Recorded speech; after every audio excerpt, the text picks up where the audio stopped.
Mari kita membuka di dalam Ulangan pasal 11 ayat yang ke-21. Supaya panjang umurmu dan umur anak-anakmu di tanah yang dijanjikan Tuhan dengan sumpah kepada nenek moyangmu untuk memberikannya kepada mereka selama ada langit di atas bumi. Ini adalah nasihat dari Musa sebelum bangsa Israel masuk ke tanah Kanaan. Jadi di sini dikatakan Musa memberikan satu nasihat kepada mereka supaya mereka menikmati hari-hari mereka. Dikatakan di sini selama ada langit di atas bumi. Di dalam bahasa Inggris dikatakan as the days of heaven upon the earth. Seperti hari-hari sorga di muka bumi. Saudara perhatikan kata-kata ini, seperti hari-hari sorga di muka bumi ini. Inilah kehendak Tuhan bagi setiap orang percaya, yaitu kita menikmati hidup kita di muka bumi ini, meskipun cuma sementara, tapi Tuhan ingin supaya kita menikmati hari-hari kita, seperti kita menikmati hari-hari kita yang ada di sorga. Seperti hari-hari surga di muka bumi. Jadi jelas saudara-saudara, Tuhan itu ingin supaya kita memiliki hari-hari yang baik. Tuhan ingin supaya kita menikmati hidup kita di muka bumi ini. Walaupun kita tahu memang bumi dengan surga dibanding itu sangat jauh sekali saudara ya.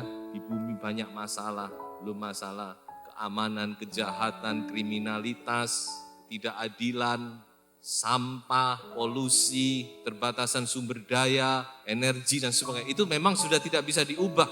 Tetapi Tuhan ingin walaupun kita menghadapi berbagai macam hal, ini tetap kita bisa menikmati hidup kita di dunia ini. Kalau kita ingat kepada kataan Tuhan Yesus di dalam Yohanes pasal 10 ayat 10, dia berkata, "Aku datang supaya kamu mendapatkan hidup dan hidup yang berkelimpahan, abundant life." Bukan cuma sekedar hidup, tapi hidup yang berkelimpahan, hidup yang diberkati, hidup yang mempunyai kualitas. Jadi jelas Tuhan ingin kita menikmati hidup kita di dunia ini. Tetapi kita melihat seringkali dalam kenyataannya banyak kesusahan, banyak masalah. Di dalam hidup kita secara pribadi, di dalam rumah tangga kita banyak air mata dan sebagainya, saudara-saudara. Seringkali kita tidak bisa menikmati hidup kita. Mengapa demikian? Seringkali kita kehilangan berkat bukan karena Tuhan, tapi karena kita sendiri yang tidak bisa menghargai kasih karunia Allah itu. Coba sekarang kita melihat satu ayat di dalam Ulangan pasal 32 ayat 15 lalu loncat ayat 18. Perhatikan ini. Lalu menjadi gemuklah Yesyurun dan menendang ke belakang, bertambah gemuk engkau, gendut dan tambun. Dan ia meninggalkan Allah yang telah menjadikan dia, ia memandang rendah gunung batu keselamatannya. Ayat 18, gunung batu yang memperanakkan engkau telah kau lalaikan dan telah kau lupakan Allah yang melahirkan engkau. Sudah perhatikan, sebelum mereka masuk ke tanah Kanaan, Tuhan sudah memperingatkan mereka melalui Musa. Tuhan melihat apa yang di depan. Tuhan kita adalah Tuhan masa lampau, sekarang dan masa depan. Ia maha tahu. Dia sudah bisa melihat apa yang akan terjadi di depan. Dan dia memberikan satu peringatan kepada umat Israel. Nanti kalau kamu sudah masuk ke tanah Kanaan, kamu menjadi gemuk, menjadi tambun, kamu menikmati segala berkat-berkat Tuhan, lalu kamu akan lupa kepada Tuhan. Yesyurun ini artinya adalah yang dikasihi. Tentu waktu itu berbicara tentang umat Israel. Tetapi saudara-saudara, ini adalah penyakit gereja Tuhan. Penyakit anak Tuhan. Saudara-saudara. Jadi seringkali saudara-saudara kita lupa. Kalau kita sudah diberkati, kita sudah mendapatkan berkat-berkat Tuhan. Kita diberkati secara jasmani, secara rohani dan segala sesuatu dicukupi oleh Tuhan. Lalu kita lupa kepada Tuhan. Saudara. Akibatnya kita kehilangan berkat-berkat itu saudara-saudara. Di dalam Amsal pasal yang pertama, di sini ada satu. Saya harap saudara nanti bisa baca sendiri, mulai ayat yang ke-20 sampai ayat yang ke-33. Di sini adalah satu gambaran bagaimana kalau kita lupa kepada Tuhan dan kita tidak mendengar akan suaranya. Dan kemudian dikatakan kalau sampai terjadi satu masalah, satu kesulitan di dalam hidup kita, apa yang akan terjadi? Coba baca ayat 28. Pada waktu itu mereka akan berseru kepadaku, tetapi tidak akan kujawab. Mereka akan bertekun mencari aku, tetapi tidak akan menemukan aku. Jangan main-main, saudara-saudara. Jadi ini satu ancaman yang keras. Tapi saya berdoa, kami hamba Tuhan tetap berdoa supaya tetap Tuhan dengar. Kalaupun kita kembali kepada Tuhan, Tuhan tetap dengar. Saudara. Tetapi Tuhan jangan dipermainkan. Di dalam Injil Lukas pasal 15, di situ ada satu cerita yang tidak asing lagi tentang anak yang terhilang. Ini adalah gambaran anak Tuhan yang suka berpetualang dalam tanda kutip. Banyak anak Tuhan suka berpetualang di dalam dosa. Seperti keadaan anak bungsu ini. Dia tidak merasakan betapa nikmatnya hidup di dalam rumah Bapa. Semua serba tersedia. Dia pikir kalau dia keluar, dia akan menikmati dunia. Dia akan menikmati hidup ini. Sebab itu dia kemudian coba-coba keluar sudah dari rumahnya. Dia pikir, nah ini, this is life. Ini baru hidup. Mulai dia keluar, dia berbuat seenaknya, apalagi dia bawa banyak uang, dapat banyak teman. Apa yang dia selama ini mungkin cuma dengar, sekarang dia bisa lakukan. Tiap malam ganti wanita, this is life. Dia tidak tahu, saudara-saudara, betapa sebenarnya dia sudah terperosok jauh ke dalam. Dia baru sadar ketika sudah babak belur, dia baru berpikir, aduh betapa nikmatnya rumah Bapak itu. Di sana aku menikmati kelimpahan. Pembantu-pembantuku saja dia bisa menikmati. Itu toh yang dikatakan Alkitab. Dia mulai menyadari keadaannya, lalu dia berpikir, aduh di rumah Bapak begitu limpah, aku bisa menikmati segala sesuatu. Untung masih sadar saudara-saudara. Dan dia kembali kepada Bapak setelah dia babak belur. Untung kalau Bapak itu masih menerima ya saudara-saudara ya. Kalau sampai seperti Amsal tadi, biar kamu berteriak-teriak tidak akan kudengar. Mau apa saudara-saudara? Di sini kita lihat Bapak itu masih menerima. Oh puji Tuhan anakku yang dulu hilang sekarang kembali, yang mati sekarang bangkit. Tetapi saya mau berkata kepada saudara, jangan bermain-main dengan dosa. Dosa itu bukan mainan, dosa tidak bisa dibuat main. Coba kita baca, Ibrani pasal 6 ayat 4. Sebab mereka yang pernah diterangi hatinya, yang pernah mengecap karunia sorgawi, dan yang pernah mendapat bagian dalam Roh Kudus, dan yang mengecap firman yang baik dari Allah dan karunia-karunia dunia yang akan datang, namun yang murtad lagi tidak mungkin dibaharui sekali lagi sedemikian hingga mereka bertobat, sebab mereka menyalibkan lagi anak Allah bagi diri mereka dan menghinanya di muka umum. Kita harus gemetar dengan ayat ini. Ini satu ayat yang begitu keras. Bukti bahwa Tuhan itu tidak bisa dan tidak mau dipermainkan. So itu saudara yang sudah menikmati hidup kebaikan Tuhan, ayo ojo main-main. Jangan saudara mulai coba-coba, kok orang lain enak ya bisa selingkuh, wah seneng. Rasanya kok enak selingkuh itu. Orang lain kok bisa ini, bisa itu, kok saya enggak bisa, hati-hati saudara. Tidak ada kenikmatan di luar, hanya di dalam rumah Bapa kita menikmati kelimpahan Bapa. Anak bungsu ini kembali, tetapi dia juga dengan babak belur. Saya ingat dengan Raja Daud. Ketika Raja Daud dia masih hidup dalam kebenaran, dia alami berkat-berkat Tuhan yang luar biasa. Dia alami sukacita, dia alami pembelaan Tuhan yang luar biasa. Tetapi ketika dia sudah mulai tinggalkan Tuhan, dia berbuat serong dengan Batsyeba, dia membunuh Uria, yang kemudian tinggalkan Tuhan selama sekian lama. Saudara, apa yang terjadi? Memang akhirnya Raja Daud dia kembali kepada Tuhan. Karena dia dengan tulus, dia datang kepada Tuhan, dia minta ampun, dia merendahkan diri, Tuhan terima. Tetapi saudara-saudara, apa yang kita lihat dalam kehidupan keluarganya? Kacau balau gak karu-karuan. Anaknya 4 mati, ada yang kena tulah oleh Tuhan. Ada yang bunuh-membunuh, ada yang dibunuh oleh pegawainya. Istrinya ditiduri oleh anak kandungnya sendiri. Kerajaannya mengalami banyak masalah, pemberontakan di mana-mana. Ada konsekuensi. Jadi sebab itu saudara-saudara, ayo mumpung kita ada di dalam anugerah Tuhan, mari kita tetap ada di dalam anugerah Tuhan, saudara. Jangan kita keluar dari anugerah Tuhan. Hidup benar itu adalah hidup yang paling nikmat, saudara. Sebab itu saya katakan nikmatnya hidup benar. Justru kalau kita hidup dalam kebenaran itu kita nikmat, kita alami kenikmatan. Apa nikmatnya hidup benar itu? Yang pertama, kita hidup dalam persekutuan dengan Allah.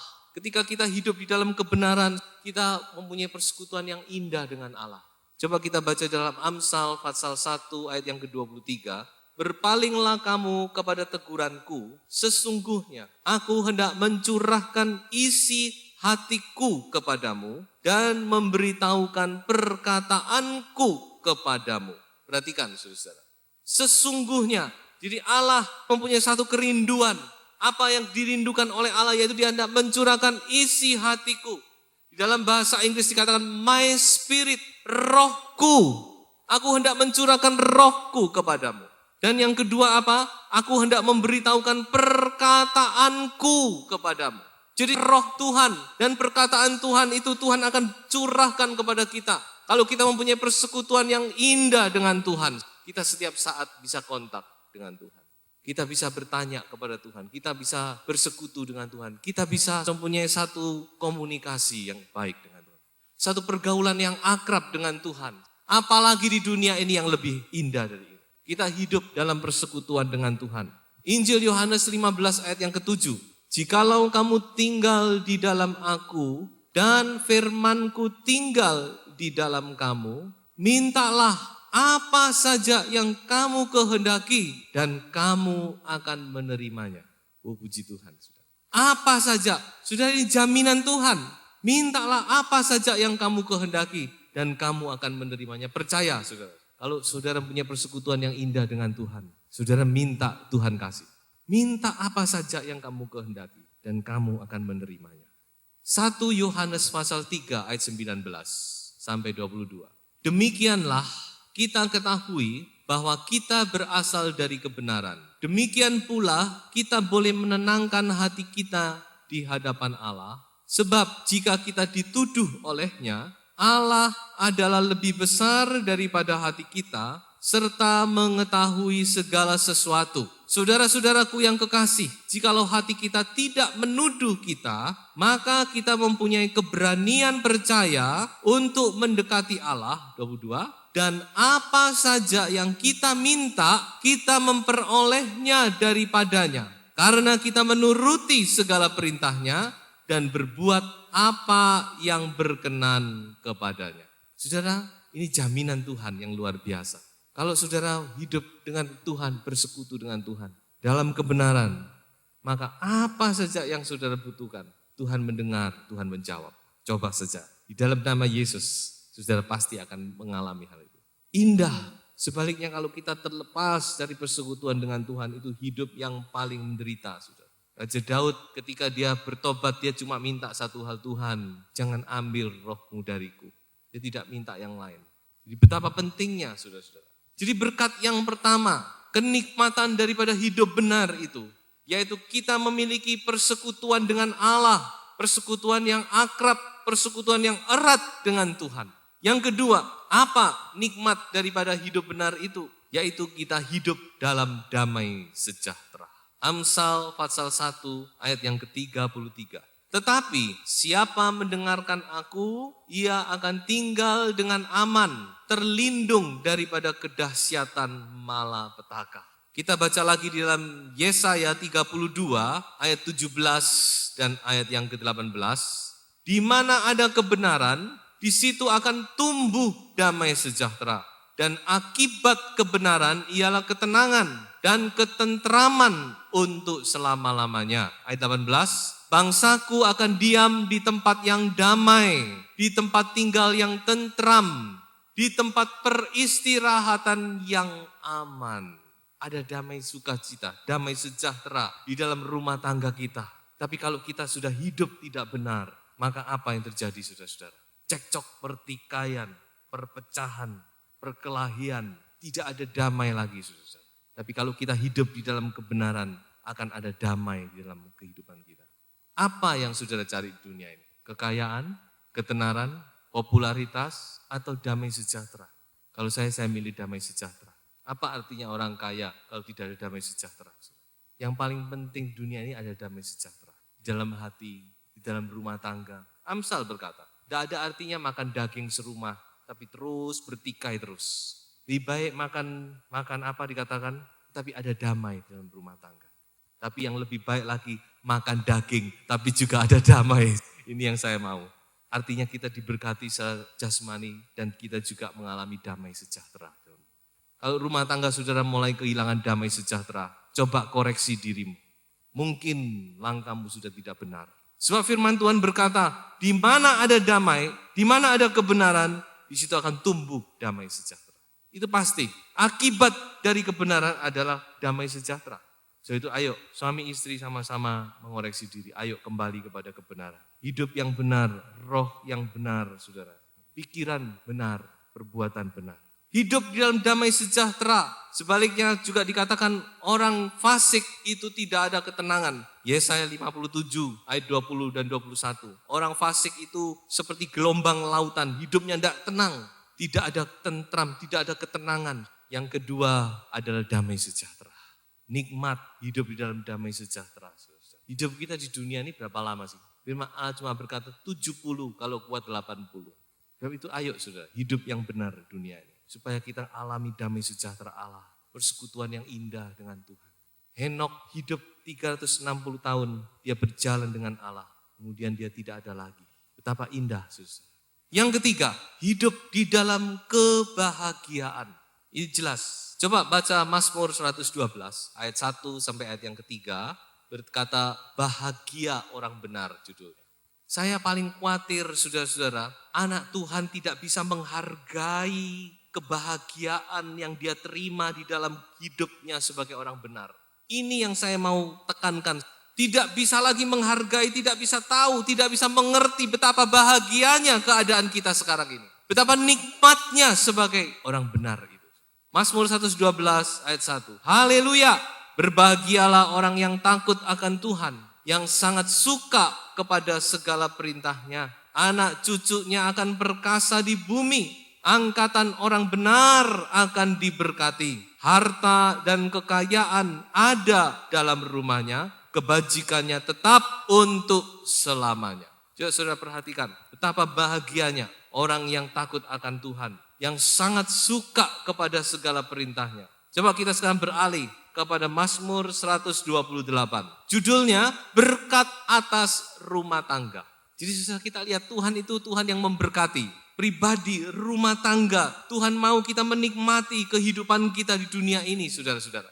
Nyanyian ziarah, berbahagialah setiap orang yang takut akan Tuhan, yang hidup menurut jalan yang ditunjukkannya. Apabila engkau memakan hasil jerih payah tanganmu, berbahagialah engkau dan baiklah keadaanmu. Istrimu akan menjadi seperti pohon anggur yang subur di dalam rumahmu. Anak-anakmu seperti tunas pohon zaitun sekeliling mejamu. Sesungguhnya demikianlah akan diberkati orang laki-laki yang takut akan Tuhan. Orang laki-laki, mengapa kau tidak disebut orang perempuan? Kebahagiaan di dalam rumah tangga itu dimulai dari kepala rumah tangga rupanya. Kepala rumah tangga ini menentukan. Jadi kalau kepala rumah tangga benar, istri benar, istri juga harus benar. Tapi yang penting juga kepala rumah tangga. Kalau kepala rumah tangga benar, anak-anaknya beruntung. Tapi kalau kepala rumah tangga tidak benar, yang jadi korban itu nanti anak-anaknya. Kasihan. Buat apa sudah hidup di dunia cuma sekali, keluarga sendiri aja kita tidak bisa memberkati. Saya rasa itu sudah gagal. Iya toh, kita hidup di dunia cuma sekali, punya keluarga cuma sekali. Kalau kita tidak benar, sampai anak-anak kita ikut jadi nggak karu-karuan, buat apa? Sebab itu saudara, mari kita hidup yang benar. Hidup dalam kebahagiaan, itu jaminan firman Tuhan. Pertama, kita hidup dalam persekutuan dengan Allah. Kedua, kita hidup dalam damai sejahtera. Ketiga, kita hidup di dalam kebahagiaan. Nikmat. Saya tadi judul khotbahnya, nikmatnya hidup benar. Kita harus sadar bahwa hidup benar itu nikmat. Itulah justru yang Tuhan inginkan. Kita alami kebahagiaan di dunia ini, saudara-saudara. Amsal 21 ayat 21. Siapa mengejar kebenaran dan kasih akan memperoleh kehidupan, kebenaran, dan kehormatan. Life, truth, and honor. Kehidupan, kebenaran, dan kehormatan. Ini firman Tuhan, saudara-saudara. Dan terakhir, Amsal pasal 1 ayat 22. Berapa lama lagi, hai orang yang tak berpengalaman, kamu masih cinta kepada keadaanmu itu? Pencemooh masih gemar kepada cemooh, dan orang bebal benci kepada pengetahuan. Sudah garis bawahi, berapa lama lagi? Mau sampai kapan maksudnya firman Tuhan? Mau sampai kapan sadari? Ayo sudah, kita mau sadar. Kita mau sadar akan anugerah Tuhan yang begitu besar dalam hidup kita. Kita sadar akan kebaikan Tuhan. Kita sadar akan kemurahan Tuhan. Kita sadar betapa baiknya Tuhan itu. Betapa nikmatnya hidup di dalam anugerah Tuhan itu. Sehingga kita mau tetap ada di dalam anugerah Tuhan. Dengan kita hidup di dalam kebenaran firman.